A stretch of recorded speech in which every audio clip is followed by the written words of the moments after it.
بات کریں گے ایک بہت ہی ہاٹ ٹاپک ہے ایکچولی انڈیا میں جو آج کل ڈیزاسٹر آیا ہوا ہے کرونا ڈیزاسٹر، اس کے اوپر بات کریں گے. اللہ پاک اپنی ساری مخلوق کے اوپر رحم فرمائے، اپنا انڈیا میں بھی رحم فرمائے، ان کے پاکستان پر بھی، دنیا میں جہاں بھی لوگ کووڈ کی وجہ سے سفر کر رہے ہیں، اللہ پاک ان کی مشکلات کو آسان کرے.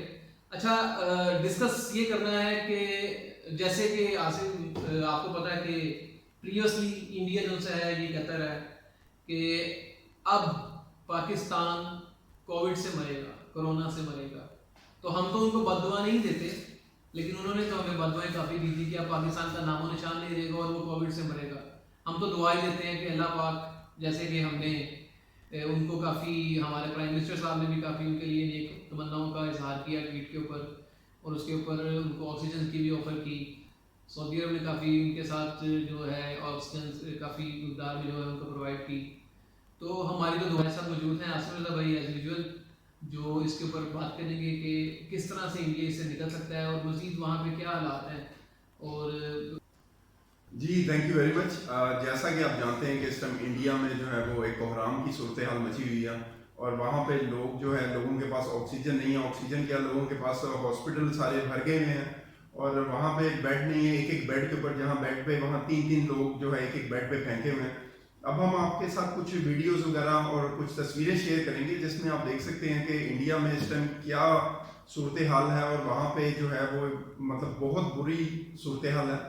اس میں ایک چیز ہم آپ کو یہ بھی ساتھ ساتھ بتاتے جائیں کہ جو انڈیا کے شمشان گھاٹ ہے جہاں پہ ان کے مردوں کو جلایا جاتا ہے، وہ جگہ بھی کم پڑ گئی ہیں، کیونکہ اتنی زیادہ اموات ہو رہی ہیں، لاکھوں کی تعداد میں اموات ایک دن میں ہو رہی ہیں، جو کہ انہوں نے کبھی سوچا بھی نہیں تھا کہ اس طرح کی صورتحال بھی انڈیا کو دیکھنی پڑے گی. وہ ایسا رہا ہے کہ وہ اب شمشان گھاٹوں میں وہ جو ہے ان کو اکٹھے ان کی جو میتیں ہیں وہ جلا رہے ہیں. جی بالکل، ایک ایک کر کے نہیں، یعنی کہ ایک کافی زیادہ میتیں سیم ٹائم میں اسی مومنٹ جلائی جا رہی ہیں. جی ابھی ہم آپ کو ساتھ ساتھ دکھاتے بھی رہیں گے. وہ یہ رہا ہے کہ انڈیا میں جو لوگوں کی ڈیڈ باڈیز ہیں ان کو ایک جگہ رکھ کے ہی سب کو جلایا جا رہا ہے، کیونکہ وہاں پہ جگہ نہیں ہے، لکڑیوں کی کمی ہے.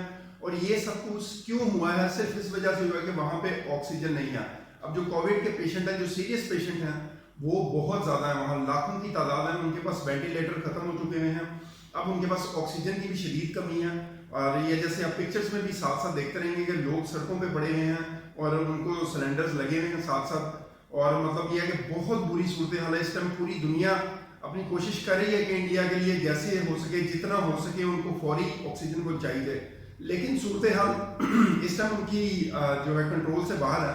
اور ساتھ ساتھ میں آپ کو یہ بھی بتاتا ہوں کہ انڈیا نے جو ایک طوفان برپا کیا ہوا ہے، جو کشمیر میں آپ کو پتہ ہے کہ جو ظلم اور زیادتی وہاں پورا پچھلے 70 سالوں سے ہو رہی ہے. اب یہ دیکھا جائے تو اللہ تعالیٰ کی طرف سے ایک قہر ہے انڈیا کے اوپر، جس کو وہ کنٹرول نہیں کر پا رہے، اور چیزیں ان کے ہاتھوں سے نکل گئی ہیں. اس ٹائم وہ مسلمانوں سے کہہ رہے ہیں کہ آپ ہمارے لیے اذانیں دیں، دعا کریں اللہ سے کہ ہم اس مشکل سے نکل سکیں.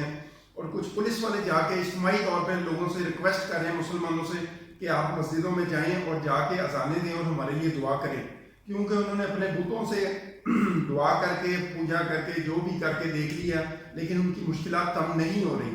تو اس وجہ سے اب دیکھا جائے، کچھ عرصہ پیچھے جائیں تو یہی وہ لوگ تھے جو مسجدوں میں مسلمانوں کو نہیں جا رہے تھے، اور اگر جو جاتے تھے ان کو ڈنڈے مارتے تھے. تو یہ اب اتنی مشکل صورتحال میں مسلمان ہی ان کے کام آ رہے ہیں. اور اب ایسا ہو رہا ہے کہ مسلمان نماز کے لیے مسجد میں ہوتے ہیں اور باہر ان کی پولیس کھڑی ہوتی ہے ان کی حفاظت کے لیے. جی بالکل. اب یہ وہ حالات ہیں وہاں پر، اسپیشلی باہر نکلتے ہیں، لوگوں کو بولتے ہیں کہ جی آپ پلیز دعا کریں. آپ لوگوں کی ہی دعاؤں سے جو ہے یہ کووڈ ہماری جان چھوڑے گا انڈیا. یہ جی قدرت کا قانون ہے، اس کو ہم یہ کہیں گے کہ یہ قدرت کا قانون ہے. اللہ تعالیٰ نے اپنا آپ دکھایا کہ یہ وہی لوگ ہیں جو مطلب برابر کے حقوق نہیں دیتے مسلمانوں کو انڈیا میں. اور اگر وہاں پہ کوئی جیسے کہ واقعات ہم اکثر سنتے رہتے ہیں کہ اگر گائے کو ذبح کر دیا تو وہ اس کے بدلے میں مسلمانوں کا قتل کر دیتے ہیں.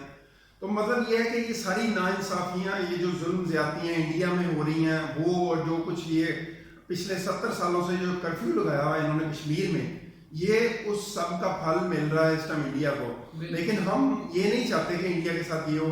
ہم نے تو مطلب AD نے یہاں تک کہا ہے کہ ہم آپ کو اپنی ایمبولینسز بھیجیں گے، 150-200 ایمبولینسز کی آفر کیا، اور ساتھ آکسیجن کی آفر بھی کیا کہ ہم ہے جی ڈرنا چاہیے اس صورتحال سے جو اس ٹائم انڈیا میں مچی ہے. اور ایک اور میں آپ کو تھوڑا سا